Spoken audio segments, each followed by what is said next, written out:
Working at the SCP Foundation might just be the most exciting job a person can ask for.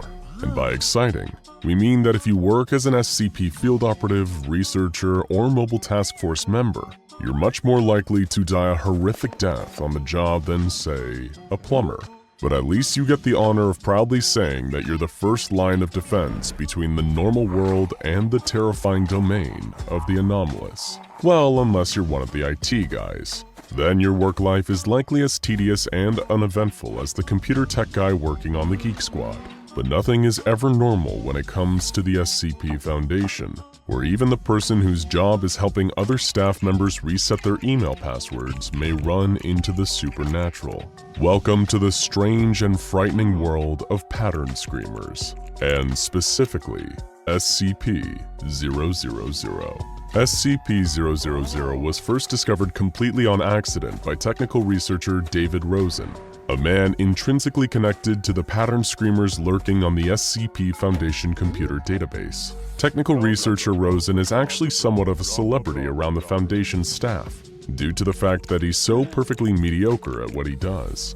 His job as the glorified IT guy at the SCP Foundation was previously held by the more qualified researcher Patrick Gephardt, but Rosen was called in to replace him after Gephardt mysteriously disappeared while on the job.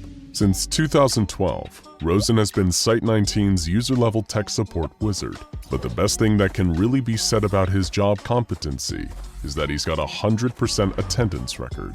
He seems to live out of his office, which is described as the filthiest at the whole Foundation. Every inch of the floor is covered in old, broken computer parts, and the air is stale with dust and the twin odors of sweat and lithium grease. It's a place so inhospitable that the Foundation has seriously considered bottling the stench as a kind of chemical deterrent. While Technical Director Rosen isn't good at his job per se, he isn't technically bad enough at it to justify the time and resources it would take to replace him. But the worst part about Rosen isn't his performance, it's his truly rotten attitude. He's universally described by his colleagues as being rude, grumpy, and combative, with patience that's far too short for someone working in tech support. And while Rosen does have a real fear that the ghost of researcher Gephardt is stalking him, he was about to have his first actual brush with the supernatural.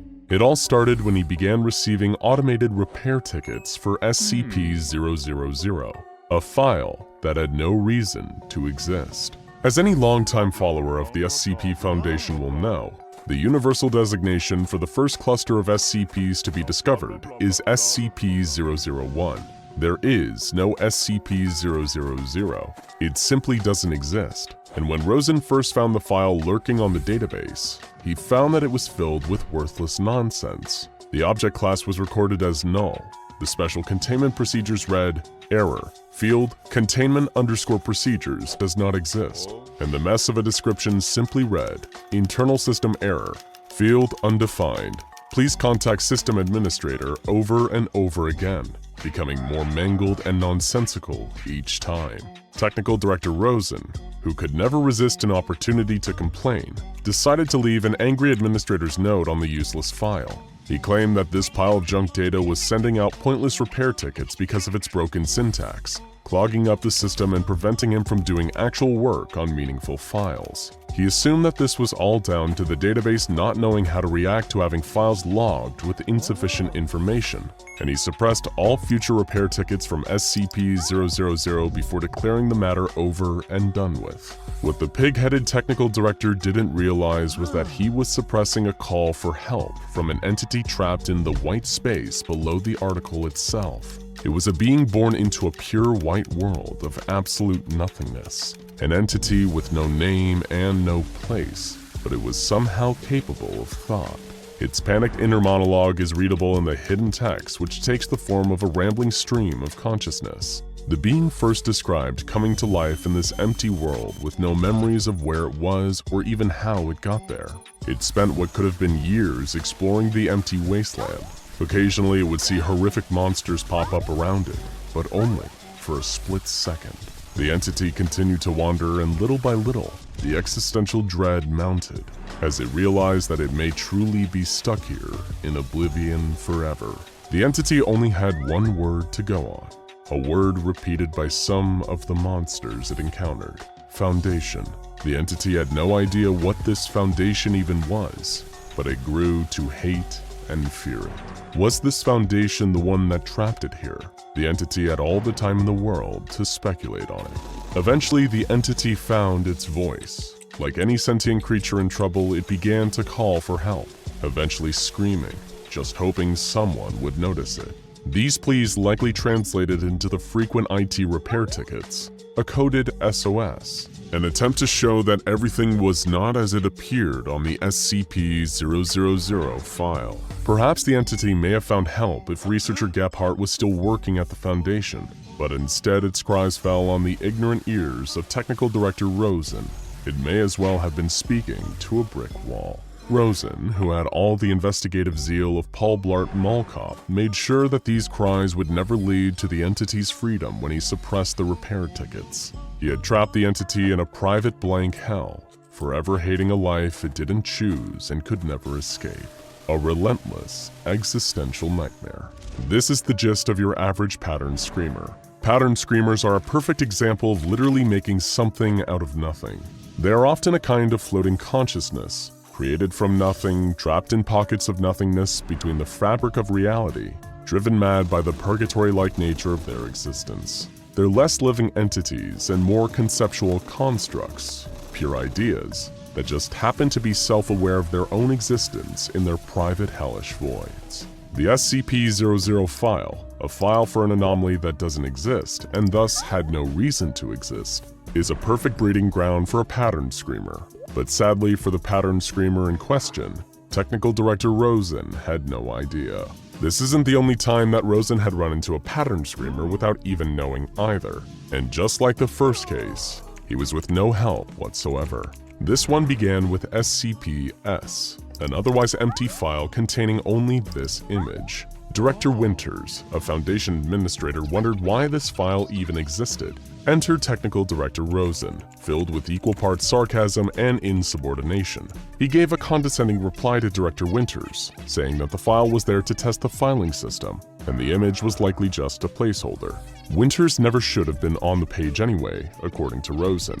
Director Winters was annoyed at Rosen's typically rude tone and asked him to make the purpose of the article clearer in the article itself. In response, Rosen did as he was told, filling the article in the most sarcastic manner possible. The whole thing was essentially a middle finger to Director Winters for having the audacity to even ask. Rosen signed off with, "There, finished. I certainly hope I have been clear enough to anyone who may have accidentally accessed this page, through what I am sure is no fault of their own, so we won't have any more incredibly competent directors bugging the tech team about this page." And once again, technical researcher Rosen was too busy being a rude, unpleasant jerk to notice he was practically staring another pattern screamer in the face.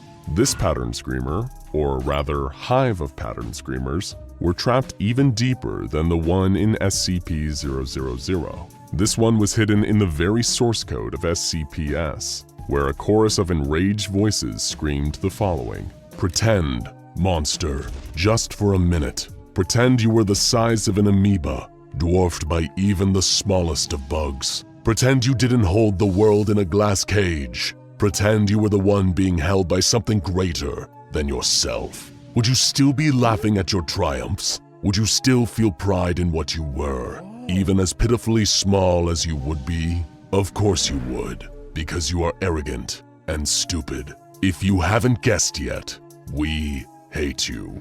This pattern screamer is clearly more aware of its pitiful station in existence than the 000 pattern screamer, and as a result, it's not so much depressed as it is furious. Though at this point, you've probably figured out that even the entities who have the most casual brushes with technical researcher Rosen end up getting infuriated. But while you may have gotten the impression that all pattern screamers are sad little entities worthy of our sympathy and pity, there's at least one pattern screamer that's actually incredibly dangerous. This is SCP-3930, the ultimate pattern screamer, in terms of both size and effect. It's an anomaly so strange it defies typical containment classification, and it bears a level 5 security lock. meaning only those on the level of the legendary O5 Council are cleared to even know about it. Its greatest containment procedure is the preservation of the very idea that SCP-3930 does not exist, because the alternative has terrifying implications for all involved. SCP-3930 is a 1-kilometer area in Russia that is filled with non-existence. To even call it a white void would be inaccurate, because it implies the existence of the color white and the existence of the concept of a void. Nothing exists within SCP-3930, and anyone who directly observes 3930 runs the risk of actively increasing its power.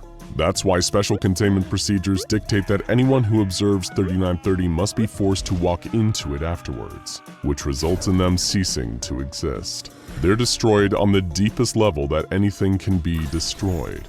The very idea of them ceases to be.